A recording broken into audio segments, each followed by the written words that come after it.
College के election चल रहे थे तो हमारे एक मित्र हैं, उनकी फैक्ट्री में करीब 3 गाड़ियां आके रुकी और उनसे चंदा मांगा कि हम लोग चुनाव लड़ रहे हैं और हमको चंदा चाहिए। अब किसी भी गुंडे की हिम्मत नहीं है कि किसी फैक्ट्री वाले के यहाँ आए और उनसे चंदा मांगे। योगी जी का शासन है और योगी जी के शासन में गुंडा राज तो बिल्कुल ख़त्म हो गया है। इसके लिए मैं योगी जी को बधाई देता हूँ। हमारे यहाँ लेदर को ओपी में लिया गया है और लेदर इंडस्ट्री कानपुर की जान है और इससे एक्सपोर्ट भी बढ़ा है। विकसित यूपी बैठक में हम लगातार बात कर रहे हैं विकसित यूपी की, चर्चा कर रहे हैं विकास की, लेकिन जब बात उत्तर प्रदेश के विकास की हो रही है तो बात कानपुर के विकास की भी होगी, क्योंकि कानपुर उत्तर प्रदेश के विकास में एक महत्वपूर्ण योगदान रखता है।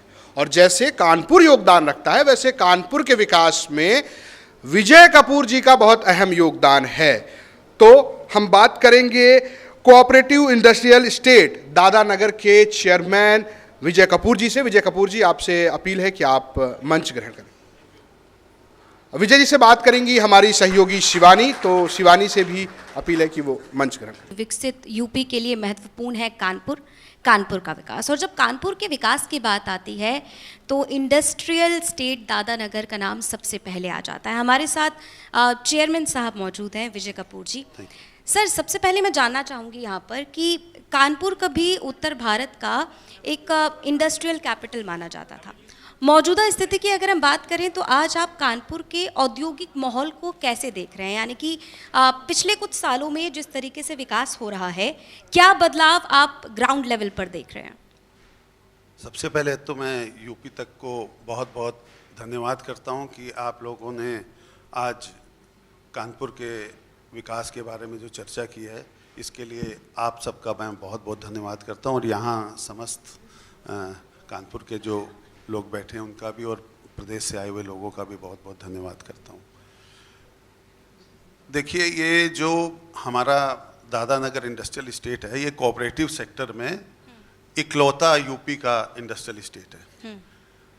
जब 1959-60 में हमारे कानपुर में इंडस्ट्री बहुत थी और लेकिन वो स्कैटर्ड थी, छोटी इंडस्ट्री बिल्कुल नहीं थी। तो एक इंडस्ट्रियल स्टेट कोऑपरेटिव सेक्टर में हमारे डीएम साहब थे आनंद जी, तो उन्होंने ये बसाया 236 एकड़ जगह लेकर नगर पालिका से। उस समय नगर पालिका होती थी, केडीए नहीं होता था।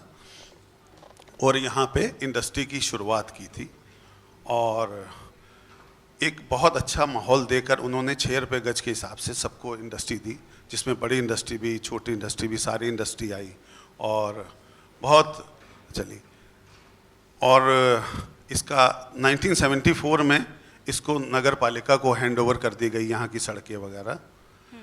पहले तो खूब इसका विकास हुआ, लेकिन इंफ्रास्ट्रक्चर जहाँ की हमारे इंडस्ट्रियल स्टेट का है, कोऑपरेटिव सेक्टर में होने की वजह से इसका बहुत इंफ्रास्ट्रक्चर का विकास नहीं हो पाया।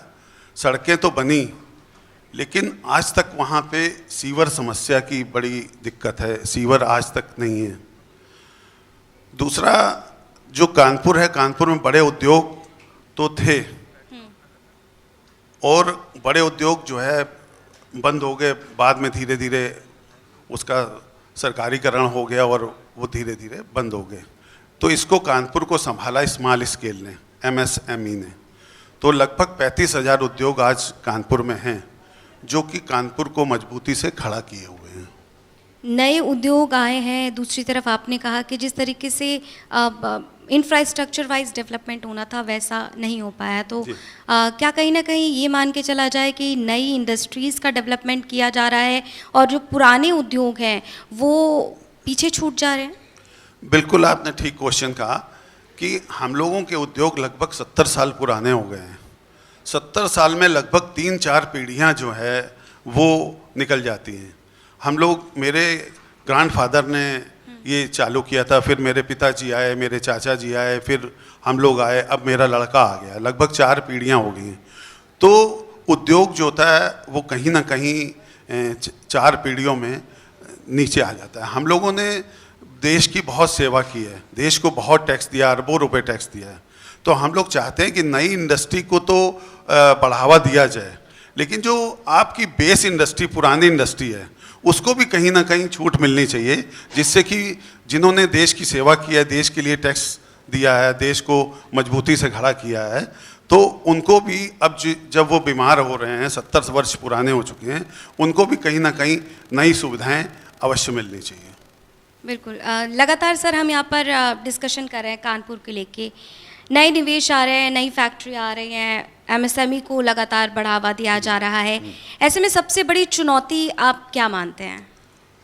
देखिए, डिफेंस कॉरिडोर बना है, तो उसमें डिफेंस की नई इंडस्ट्री आ रही है, फूड प्रोसेसिंग की नई इंडस्ट्री आ रही है, और नए नए अलग चीज़ें बन रही हैं, वेयर हाउस बन रहे हैं, बहुत बन रहे हैं। लेकिन जब इंडस्ट्री लगती है तो उसको उसी समय जो है इंफ्रास्ट्रक्चर चाहिए होता है। अब जैसे हमारे यहाँ मेट्रो बन रही है, तो मेट्रो लगभग 6-7 वर्षों से मेट्रो बन रही है, लेकिन अभी तक मेट्रो पूरी नहीं हो पाई है। जगह जगह मेट्रो की वजह से रुकावट है, ट्रैफिक की समस्या बहुत ज़्यादा है, तो ये विकास हम लोगों का रोक रही है।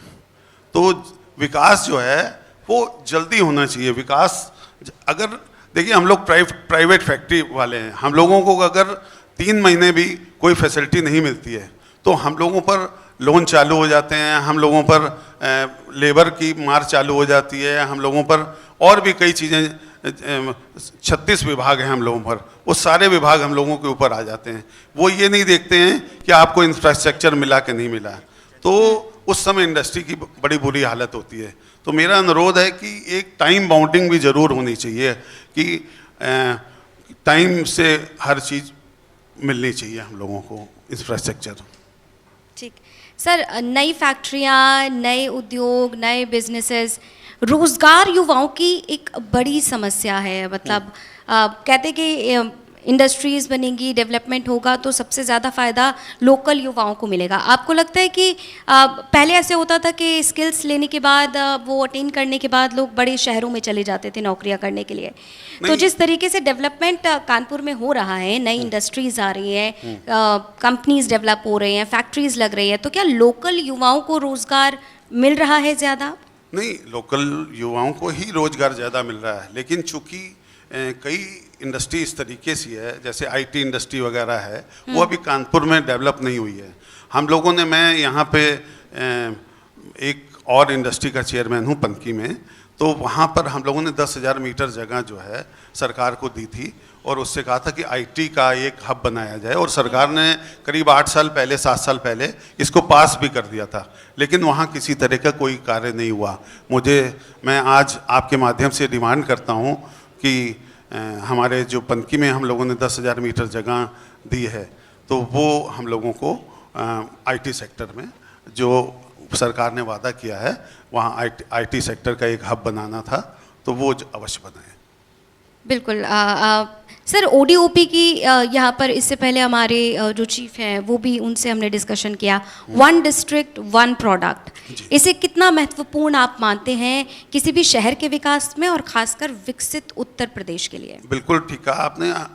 हमारे यहाँ लेदर को ओपी में लिया गया है, और लेदर इंडस्ट्री कानपुर की जान है, और इससे एक्सपोर्ट भी बढ़ा है।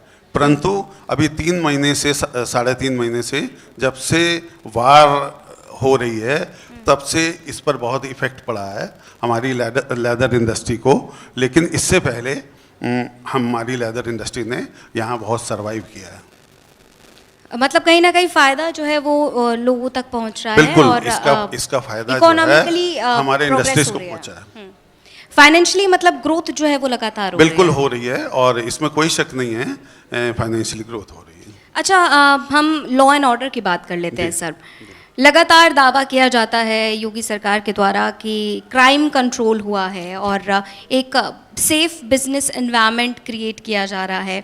ऐसे में मतलब कोऑपरेटिव इंडस्ट्रियल एस्टेट दादानगर को लगभग 70 साल होने को आ रहे हैं।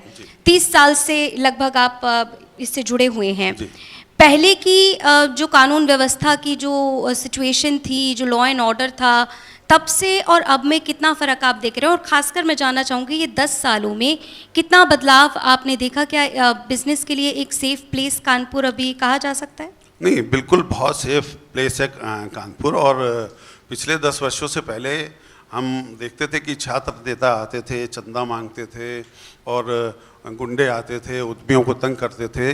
अब किसी भी गुंडे की हिम्मत नहीं है कि किसी फैक्ट्री वाले के यहाँ आए और उनसे चंदा मांगे। और मुझे नहीं लगता कि अब किसी भी फैक्ट्री वाले को कोई भी लॉ एंड ऑर्डर की समस्या हो, क्योंकि योगी जी का शासन है और योगी जी के शासन में गुंडा राज तो बिल्कुल ख़त्म हो गया है। इसके लिए मैं योगी जी को बधाई देता हूँ।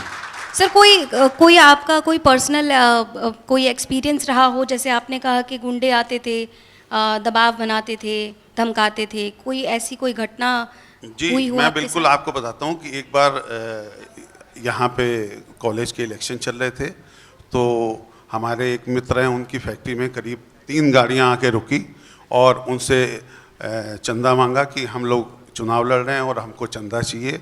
और उसके बाद जो है वहाँ पर बड़ा हम लोगों के उद्यमी इकट्ठा हुए और फिर पुलिस को बुलाया गया और फिर कुल मिला के जो है पुलिस आकर उनको गिरफ्तार किया। और तब से हमारे लगता है कि हम लोगों के दादा नगर में किसी भी तरीके का कोई गुंडा इंटर नहीं किया। और मैं इसके लिए प्रशासन को भी बधाई देता हूँ और यहाँ के सरकार को भी बहुत बहुत बधाई देता हूँ। बिल्कुल, यानी कि कहीं ना कहीं मान के चला जाए कि लॉ एंड ऑर्डर के जो तमाम दावे हैं वो ज़मीन पर सच नज़र आ रहे हैं। और दादा नगर कोऑपरेटिव इंडस्ट्रियल एस्टेट लगातार जो है प्रगति कर रहा है। 70 साल लगभग हो गए हैं। जी जी। तो अभी ऐसी कोई सिचुएशन, अब कभी कुछ दबाव किसी तरह का, कुछ धमकी, अभी ऐसा कोई माहौल? नहीं, या नहीं, बिल्कुल नहीं, बिल्कुल। इधर 10 वर्षों में किसी भी तरह का कोई दबाव किसी भी इंडस्ट्रियलिस्ट पर नहीं है। लॉ एंड ऑर्डर के विषय में तो किसी तरह का कोई दबाव नहीं है। ठीक है, बहुत बहुत शुक्रिया सर हमारे साथ बातचीत करने के लिए। तो कोऑपरेटिव इंडस्ट्रियल एस्टेट के चेयरमैन विजय कपूर जी से हमने यहाँ पर बात की कि किस तरह से पिछले कुछ सालों में विकास हुआ है। ODOP, MSME की जो तमाम सरकारी योजनाएं हैं, जो स्कीम्स हैं, उनका कितना फ़ायदा आम युवाओं को मिल रहा है, जनता को मिल रहा है। यहाँ पर हमने चर्चा की और बहुत बहुत शुक्रिया सर हमारे साथ जुड़ने के लिए। Thank you so much.